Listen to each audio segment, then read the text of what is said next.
Arcadian Vanguard presents The Wrestling News in your daily wrestling newscast for Friday, November 8th, 2024. Good morning, I'm Mike Sempervive.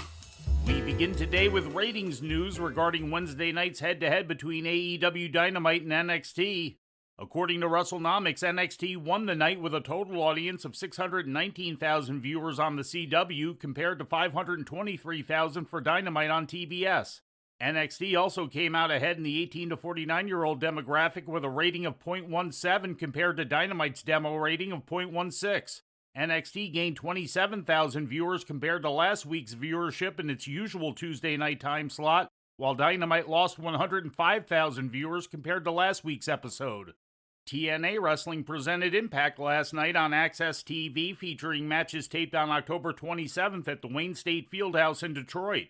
In the main event, Moose defeated Speedball Mike Bailey to win the X Division Championship. After the match, Trent Seven turned on Bailey to end the show. Oh my God! Trent Seven! What the hell?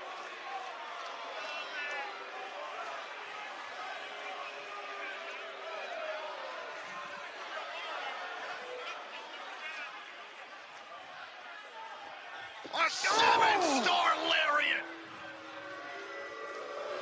After a quick kiss goodbye, what has brought this about within Trent Seven? Also on the show, Knockouts champion Jordan Grace teamed with Masha Slamovich to beat Alicia Edwards and Tasha Steelz. In other results, Jody Threat topped Ash by Elegance, and in a no disqualification match, Rosemary defeated Wendy Chu of NXT. Ring of Honor also streamed last night on Honor Club, featuring matches taped on November 2nd in Philadelphia and on November 6th in Manchester, New Hampshire. In the main event, AR Fox defeated Josh Woods. In the opening match, Katsuyori Shibata beat The Butcher. In other selected results, Tomohiro Ishii defeated Aaron Solo, Diamante beat Rachel Ellering, Sammy Guevara went over Preston Vance, and the Infantry beat Tom Mitchell and Trace Parker. In more AEW news, tickets for AEW All In Texas will go on sale Monday, December 9th, according to an announcement made during Wednesday night's Dynamite. Tickets will be made available via Ticketmaster.com and AEWTix.com. AEW All In Texas is scheduled for Saturday, July 12th at Globe Life Field in Arlington, Texas. And finally, in WWE news, the company will not be participating in legalized sports gambling, according to a statement made by TKO President Mark Shapiro yesterday on CNBC. It had been reported last year that WWE was looking into the legality of allowing betting on high-profile matches and had talks with gambling regulators on the topic, but ultimately decided against it due to the predetermined nature of the product. Said Shapiro, quote, "It's not happening. We're scripted. We're not going to be asking Paul Levesque, who runs our creative, to keep his script so under wrap that we can start sports betting. It just doesn't jive." End quote.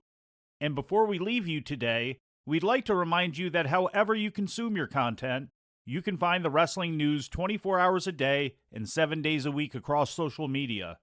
On Twitter, follow us at Wrestling News AV. Our Facebook page is also Wrestling News AV. The Wrestling News can also be found on the Arcadian Vanguard YouTube page. And for those who utilize Amazon Echo devices, just tell Alexa to play the Wrestling News podcast. And remember to make sure you add podcast at the end. Once again, for daily updates, breaking news, and more, follow the Wrestling News across social media. And that's the news for today. If anything happens, we will be here to tell you about it. No clickbait, no paywall, just the Wrestling News. The Wrestling News is a division of Arcadian Vanguard, and the Wrestling Newscast is a production of the Arcadian Vanguard Podcast Network.